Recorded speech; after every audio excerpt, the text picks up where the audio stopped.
তারেক রহমান সাহেবের সরকার মাত্র ৪ মাস হলো ক্ষমতায় এসেছেন। এরই মধ্যে একের পর এক দুর্ঘটনা ঘটে চলেছে।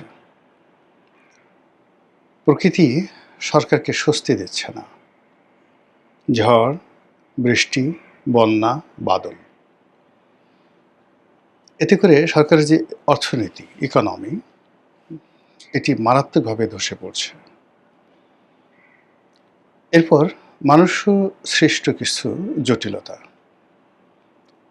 প্রতিটি মানুষ যার যার অবস্থানে থেকে তার লোভ, লালসা, কামনা, বাসনা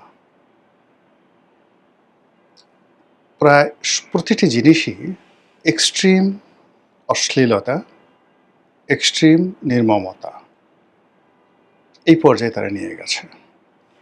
যেমন ধরুন আমাদের সমাজে চাঁদাবাজি, তারপরে লুটতরাজ, ডাকাতি সবসময় ছিল। এমনকি ইনুস জামানাতে ছিল, শেখ হাসিনার জামানাতে ছিল। কিন্তু গত ৪ মাসে চট্টগ্রামে একের পর এক যে ঘটনাগুলো ঘটছে, সিলেটে যে ঘটনা ঘটছে, বরিশালে যে ঘটনা ঘটছে, ঢাকা শহরের মোহাম্মদপুর, উত্তরা, সায়দাবাদ, কারওয়ান বাজার থেকে শুরু করে বিস্তীর্ণ এলাকাতে যা কিছু ঘটছে, এর সবকিছুই মনে হচ্ছে মনুষ্য সৃষ্ট গজব। এত নির্মম, এত অসহায় সমাজ আমরা কখনো দেখিনি। যেখানে মানুষ আক্রমণ করে থানা ভেঙে ফেলছে এই গত ৪ মাসে। যেখানে কোনো একজন আশ্রয় প্রার্থীকে বাঁচানোর জন্য পুলিশ তাকে এনে থানাতে রেখেছে। সেই থানা সিলেটে আক্রমণ করে তারপরে থানার যে টিনের চাল খুলে সেখান থেকে আসামিকে বের করে নিয়ে গেছে,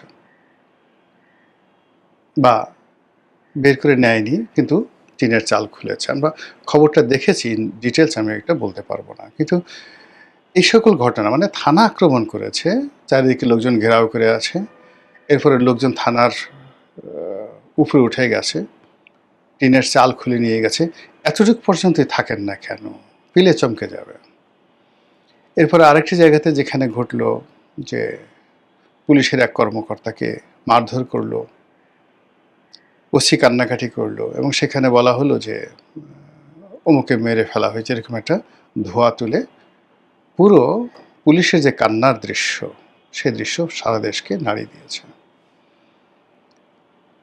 সরকারের যে অর্গানগুলো রয়েছে, সেটা এক্সিকিউটিভ, জুডিশিয়ারি এবং পার্লামেন্ট, কেন যেন এগুলোর সাথে সমন্বয় হচ্ছে না। যারা ভুক্তভোগী, সরকারি অফিসে যারা কাজকর্ম করতে যান, তারা জানেন যে কী পরিমাণ ঘুষ এবং দুর্নীতি বেড়েছে। তারপর যারা ব্যবসা বাণিজ্য করেন, তারা খুব ভালো করে জানেন যে পেট চালাতে, সংসার চালাতে, অফিস চালাতে তাদের কী পরিমাণ কষ্ট করতে হচ্ছে।